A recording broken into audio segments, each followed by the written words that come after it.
It's time for our annual preseason bold predictions. Buckle up, because Coach Pat Kilby and I are about to make absolute fools of ourselves.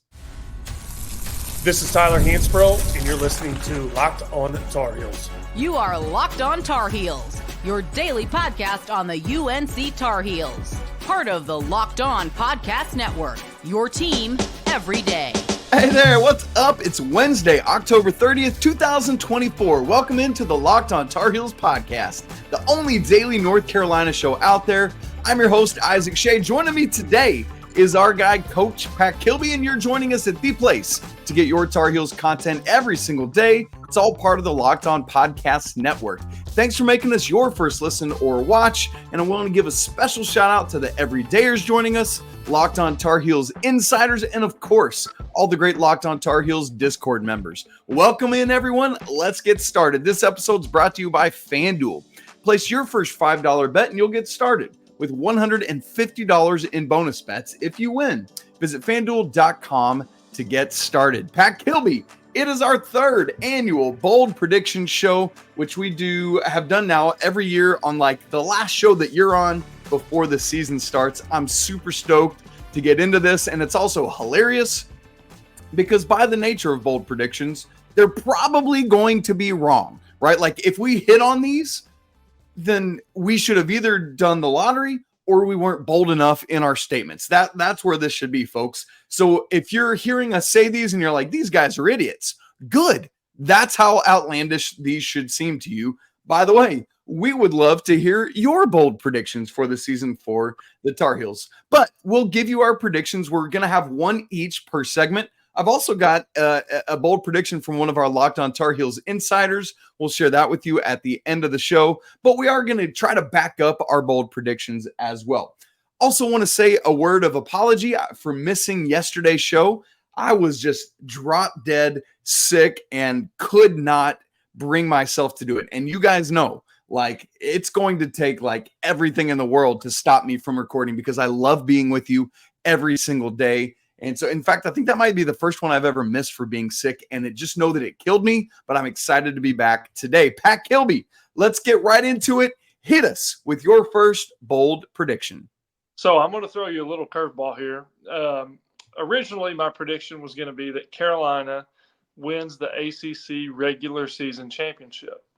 But hearing you describe bold predictions, I just didn't think that was quite bold enough. So you're right. It's not.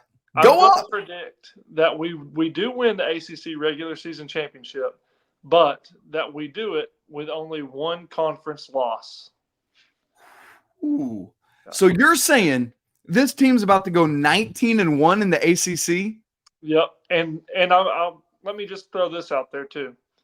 That one loss is not going to come from Duke. Ooh, baby. Well, okay. All right. Tell me more. Here's the deal. I really like this team. I like how we play out in conference play because we have so much depth. I think we're going to be durable. I think our pace is going to wear people down, and I think we can win in multiple ways. I think this team is going to get better, progressively as the year goes on. But I think we're going to be able to hang our hat defensively on ball pressure and pace and just wear people down. And so I like the way that we match up with the conference this year. I think Duke is probably the biggest threat. But like I said, that one loss ain't coming from them. I like us at 19-1 regular season conference champs. I mean, that is definitely bold prediction in the way that we mean it, Pac, because that's never been done in the ACC in the 20-game conference era. So I love this, folks. This is what a bold prediction is supposed to be, where I almost chuckle because it seems that outlandish. Pat Kilby, I love where you're starting us off with this thing. And also that would mean back-to-back regular season championships for the Tar Heels, which is always a great thing as well. And as a reminder, like we were talking in the Locked On Tar Heels Discord earlier on Tuesday, just about like all the Duke recruiting stuff and all the success they get from that. And it just continues to rankle me, Pac, because it's like, if there are some blissful Tar Heels fans out there who pay zero attention to recruiting and they just watch what happens on the court. And if you watch what happens on the court, you would have no idea that there's all this consternation in recruiting because Carolina's doing it on the floor, right? And so I love this bold prediction from you. Yeah, so if I can just say a word about that recruiting, I think Roy started this a while back, when Kay and Calipari were getting real heavy into the one and dones. Roy was getting guys that were staying around and becoming veteran college basketball players. And that pays off to me, I think of guys like Luke May and Kenny Williams, even guys like Justin Jackson and Theo Pinson. Like, those guys weren't one and dones. They're crazy talented, but they stayed at Carolina. And I think there's just something different about that recruiting approach that pays off for the Tar Heels. It's like Duke has almost gotten to the point where they've approached it kind of like Calipari. Like, let's get these guys in here and let's get them to the league and let's take pride in that. And Carolina's like, hey, let's get these guys here and let's build a family and keep them around and That's right. grow them and have veteran players on the court. And so, anyways, I think that's a big reason why it pays off for Carolina, because experience, it wins in college basketball. And we typically. And if we think that getting players to the league is the focus, we've missed it. Not that that's not important. Like, I think that is something that you need to think about and pay attention to, because recruits are. But if we, like, more particularly Calipari at Kentucky, are celebrating that and recruiting wins over and above what matters what happens on the floor, which is the thing, that's what matters above everything else, is how you perform when the lights are on, not who goes to the league and who you get in recruiting. Now, are we going to celebrate the fact that we have more NBA championships and all of this stuff than Duke? Absolutely we are, because we got it on them. But at the end of the day, what I care about more is what happens on the court in college basketball. All right, here's my first bold prediction, Pack. Ian Jackson leads North Carolina in free throw attempts. Here's why I'm going with that. One of the things that's true about Carolina this year, we think, is that they're going to play with a lot of spacing, and that's going to allow guys to attack. You're not going to often have a main big guy in there. I think Jalen Washington or whoever the big guy is going to be out setting a whole bunch of ball screens, just leaving that wide open middle for you, or popping out to shoot, whatever it is. Ian has more size than does RJ or Elliot. And he just seems to me to be a little bit crazy, a little bit unhinged, like in a good way, of like that dunk he attempted on Sunday against Johnson C. Smith. This dude's like, yeah, sure, I did that. Was it going to go in? Probably not, but I'm getting after it. And what I love about it is this dude wound up on Sunday going to the free throw line, Pack, 10 times, made 8 of them. And so it's this combination of the way Carolina plays is going to lend itself to this. His skill set lends itself to this. He's bigger than those guys. He's 6'4", 190, where you got RJ at 6 foot, Elliot at 6'1". I think the minutes are going to be there for Ian, so the opportunity is going to be there as well. And I think this is going to be the way that Carolina plays, and he's just going to keep doing it. He's going to keep attacking. So I think Ian Jackson winds up as Carolina's player with the most free throw attempts. Yeah, I like this prediction. The thing about Ian that you kind of alluded to, but I'll just hit on it again. He's got the size that you talked about, but he's got the craftiness.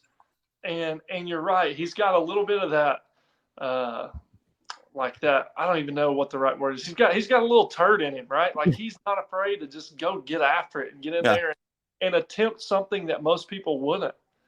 Like, God, that windmill that he had, just the way we don't see a lot of people do that.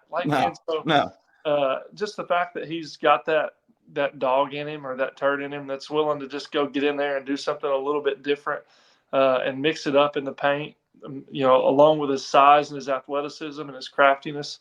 I like that. And I definitely think, I think it's bold, but I also think it's achievable. Yeah. I could see him pulling that off. Okay. I like it. We're off to a great start here on Bold Predictions, season 3 of Bold Predictions. All right, Pack, we got some more coming up. I think you got a little Drake Powell prediction in you, and I got some 3-point shooting coming for you as we continue on with Bold Predictions. And we'll carry on with that right after I tell you about Game Time. Y'all, we are less than a week away from the start of the college basketball regular season, and there's absolutely nothing better than the atmosphere of a college basketball game, whether it's hosting Elon on Monday night or good grief. The atmosphere at Fog Island Fieldhouse is going to be insane next Friday night. It's the absolute best, not knowing what's going to happen, knowing that RJ Davis might drop a Smith Center record in points at any given night, man. It's so exciting. And so you don't want to miss any of those minutes. So thankfully, the good news is there's a ticketing app called Game Time that helps you get great tickets at a great price. And by the way, not even just for sports. Game Time has tickets for all events. And when you're getting those tickets, Game Time's got a new feature called Game Time Picks that makes getting tickets for your favorite live events even easier. Picks filters out the fluff to show you only incredible deals on great seats so you don't have to waste your time searching through other stuff. So whether it's Game Time ticket coverage, the lowest price guarantee, or the panoramic views from the seat in your app, Game Time has got you covered. Here's some prices on tickets for that Elon game next Monday. Cheapest thing I found, $12 gets you in the door. That's upper deck on the baseline. But if you want to spend a little more, you can move over to the sideline in the upper deck for $30 or move down to the lower bowl in the corners for like $50. Lots of great options available for you. Go check it all out at Game Time, where you can take the guesswork out of buying tickets. Download their app, create an account, and use code LOCKEDONCollege for $20 off your first purchase. Again, create an account and redeem code LOCKEDONCollege for $20 off. Terms apply. Download the Game Time app today. What time is it? Game time. We're carrying on with our bold predictions for the 2024-25 Carolina season. Pat Kilby, hit us with your second. All right, prediction number 2. I think that Drake Powell is going to win the ACC Sixth Man of the Year award. And here's the thing, not maybe quite as bold as my last prediction, because I think this is achievable. Like, I really believe this. There's a lot of good options, even just on Carolina's team. And depending on how the starting lineup goes, you could potentially say that Ian could be the sixth man. But I just really like what Drake Powell does for this team. And we've seen it, in a couple scrimmages now or exhibitions. And, particularly on Sunday, I thought Drake's, just the way he played was just so advantageous for Carolina on both sides of the ball. And, last year we talked about Harrison Ingram a lot and how he was a stat sheet stuffer, and he would go get, 10 points and 5 assists and 5 rebounds and a couple steals and a couple deflections. And I see a similar season for Drake Powell. Now, I don't think that he's going to score like Harrison did, but I just think he's going to impact the game in so many different stat sheet categories that his impact is going to be felt. And I don't think, or I think that that's going to be noticed. And I think it's going to be a huge part of this Carolina basketball team. And so I like him to win ACC Sixth Man of the Year. What I think is so true, Pac, that really stood out to me about him Sunday, in addition to all the stat stuffing stuff he does, because you're so right with that, I really like the poise that he's already playing with. He plays with the poise of somebody that knows himself, knows his game. I feel like he already has an understanding of what Hubert Davis is asking of him to do for this team, and that he's like, all right, I know me, I know what coach needs from me, and now I'm just going to go do it. And his basketball IQ, man, it just seems to be advanced for a player of his age. Obviously you wear a coaching hat. I don't. Do you see that from him? Oh, 100%. And where I feel like you can really tell a player's IQ is 2 things: what they do when the ball's not in their hand on offense, and number 2, what they're doing defensively when they're not guarding the ball. And are they flying around? Are they jumping to the gaps? Are they sprinting to hoop? Are they in the right position in general? Do they communicate? Like, all those little things Drake does really well. And it just seems like he has a really high IQ. And I'll tell you, another thing you kind of just touched on, but I'll hit it again. Yeah. Emotional intelligence is really, really solid. Like, when you watch Drake, he is never too high. He's never too low. He's just right here all the time.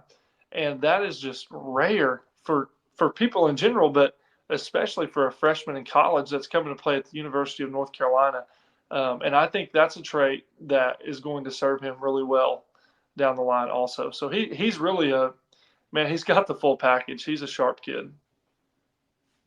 And I think what you just said about emotional intelligence is going to show up in, you're not going to see him barking at officials after a call he disagrees with, or like, it really grinds my gears when you see guys get a foul called on them and they go all palms up on the referees. And it's like, bro, come on. Like, even if let your coach do that, you just keep playing basketball. And I really appreciate that about Drake. So Pac just gave all of us an assignment. Do this Monday night as Carolina plays Elon. Don't just follow the ball. Watch Drake Powell when he's on the floor, off the ball on both sides of it. Pac, I love that from you. All right, here's my second bold prediction. And it's going to be bold for a reason that you might not expect. And I'll explain what I mean after I set it up. Pac, my bold prediction is that both RJ Davis and Cade Tyson are going to shoot 40% from three this season. And the thing that I'm going to say that might shock people is that it's actually more bold to say this about RJ Davis than it is Cade Tyson. Why?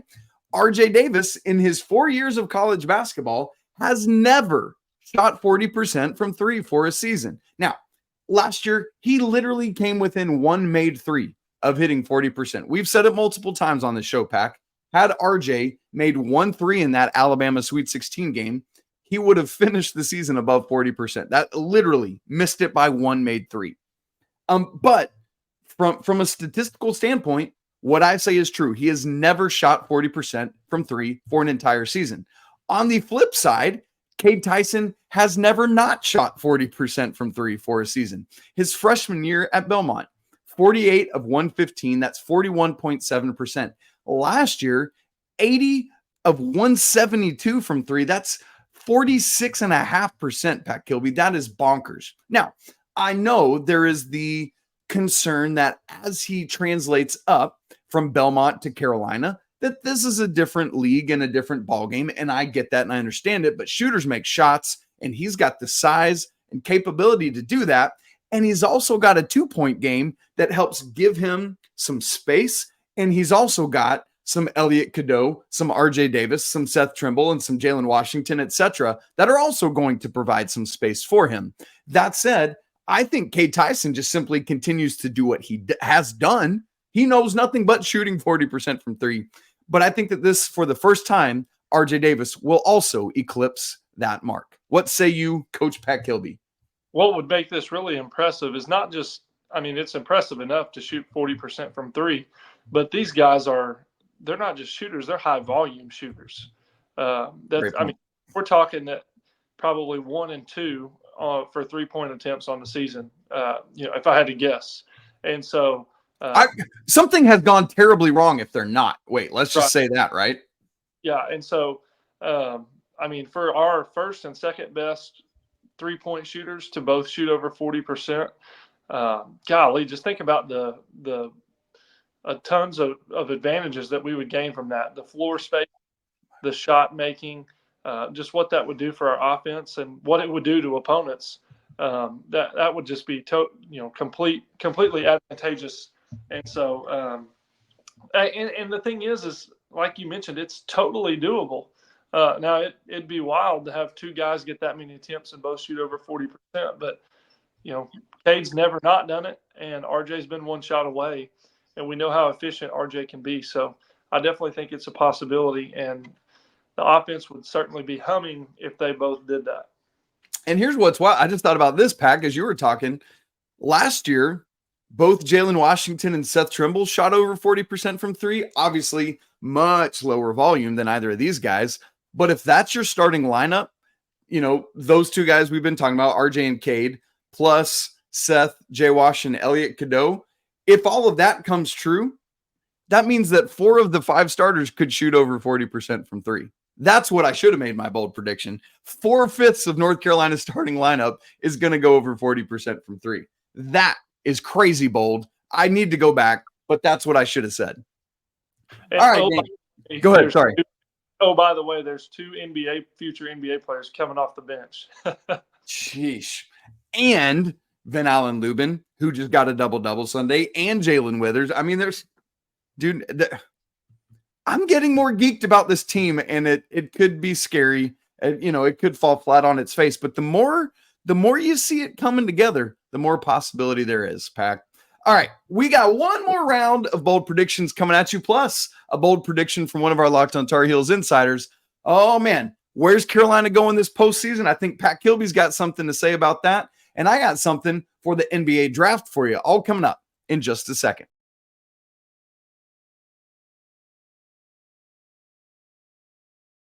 All right, Pack, last round of bold predictions ahead of the 24-25 season. Before we get to our third one, this one comes from Locked on Tar Heels insider Andrew Estes. Andrew says this, Pack, and I want to know your thoughts on it. Seth Trimble sets a new career high in points 4 times this season. As a reminder, Pack, Seth Trimble comes into the season with a career high of 12 points. He has scored more than that in all 3 of Carolina's preseason opportunities, 19 in the blue-white scrimmage, 33 at Memphis, and then 15 against Johnson C. Smith in under 20 minutes of action in that one. Yeah, first of all, this is a well-thought-out prediction. It is. I really like that. But I also – here's the deal. Seth Trimble's here to stay. And at first I was hesitant. I was like, okay, I see you in the blue-white scrimmage. Then he drops 33 on Memphis, and I was like, oh, shoot, we're about to do this thing. And then he comes in and does a great job at Johnson C. Smith. And like you said, all 3 times he's touched the floor this year, he's outdone what his career high already was. So I think this is a bold prediction because, I mean, to reset your career high 4 times in a season, that's pretty dang impressive. But, God, the improvement that Seth's made and the confidence he's playing with, I can see it for sure. And he's going to have to be careful because he needs to go if he goes 30 out of the gate, that's going to be hard. It's like when you go big on your celebrating your wife's first birthday together, right? Where do you go from there, right? So Seth just needs to go 13, 14, 15, 16 and prove Andrew right. All right. Pat, love that, Andrew. Thank you for sending it in. Pat Kilby, hit us with your final bold prediction for today. Yeah, this is the prediction that everybody came here for right here, okay? Especially me, because I live in Oklahoma and San Antonio is not too far away, but I've got the Tar Heels going back to the Final Four for the second time in Hubert Davis's career. And and here's the thing, I've said this probably 100 times since I've been doing the podcast with you. Guard play wins in March and in April. And Pack, what do the Tar Heels have in spades this year? Guard play. Oh. And we've got shooting, and I like the way Jay Wash has improved. I've already told you I think Carolina is going to win the ACC regular season championship, not the ACC tournament, so we won't have that kiss of death on us. But they got to make the semifinals. That's the national championship. That's the key right there. But no, I think Carolina's got a great shot to make it to San Antonio, and hopefully I'll be on the Riverwalk down there eating some good food, getting ready to watch them play some Final Four action come April. Remember that Alamo, baby. I love it, Pack. This is a great prediction. That would mean 2 Final Fours in Hubert Davis's first 4 years. Come on with that. I love it. All right, Pack. Here is my third and final bold prediction. Mine deals with after the season is over kind of stuff. And it's funny because it goes back to that conversation we were having in segment 1, kind of off the cuff, about celebrating the not on the court victories. And it is this: Drake Powell and Ian Jackson are both 2025 NBA lottery picks. And Drake is the higher picked of the 2, the earlier picked of the 2 going before Ian. So while that would stink to lose both of those guys, there are worlds in which that is good for recruiting and helps Carolina. So Drake Powell and Ian Jackson, both lottery picks. Drake goes higher than Ian. Hey, you already know I'm in on that one. I've said it a million times. I think Drake Powell is an absolute dude and an NBA prospect to a T. He's got all the intangibles all the things they're looking for. And then Ian's Ian. He's explosive. He can score. He can do his thing. And so I think it's a possibility. It's bold, but it's a possibility. Okay. I love it. I love bold predictions show so much. Folks, again, let us know your bold predictions because we'd love to hear more of those. Maybe we could share a couple more on the show sometime later this week. But man, we'd also love to hear your feedback on ours. Are they too outlandish? Are they not outlandish enough? How did we do in your opinion? All right, Pat Kilby, always fun. It is hard to believe that the next time you and I record together, the Tar Heels will have played a regular season basketball game. It's here. It's coming. Let's get ready. Baby, baby, baby. And that means if you are not subscribed to the show, you need to do so that you don't miss a second of Locked On Tar Heels on video and audio. If you have Tar Heels fans in your life that are not part of this show and part of this community, bring them in, man. Make them part of the Locked On Tar Heels family. Tell them they need to subscribe. Tell them they need to jump in the Locked On Tar Heels Discord where we're chatting all day, every day. It's great. You can mute it when you're at work if it's overwhelming, but man, what a great place to be a part of. Come for the Tar Heels, stay for the community. That link is in the show notes, and it's absolutely free to join. And if you want to go even deeper with the show, you can join the Locked On Tar Heels Insiders, where you have the opportunity to chat one-on-one with me through text messaging. I'm working on finishing off all of my charts and record book stuff ahead of the season. That'll be ready for Monday. You get free access to that when you're a Locked On Tar Heels Insider. So make sure you do that. 2-week free trial and then just $5 a month after that. A great way to help support our show. All right, gang, you know the drill. It's always a great day to be a Tar Heel. Coach Rob will be with me tomorrow. We're going to do some kind of closing arguments ahead of the season. One final starting five prediction. We're going to do one final minutes breakdown. And then I got some fun Halloween questions to throw at him, like, who is this team's Dracula? Tune in for that. It's going to be a blast. You won't want to miss out. It's always a great day to be a Tar Heel. We'll talk again tomorrow. But until then, Coach Pat Kilby, tell him. Peace.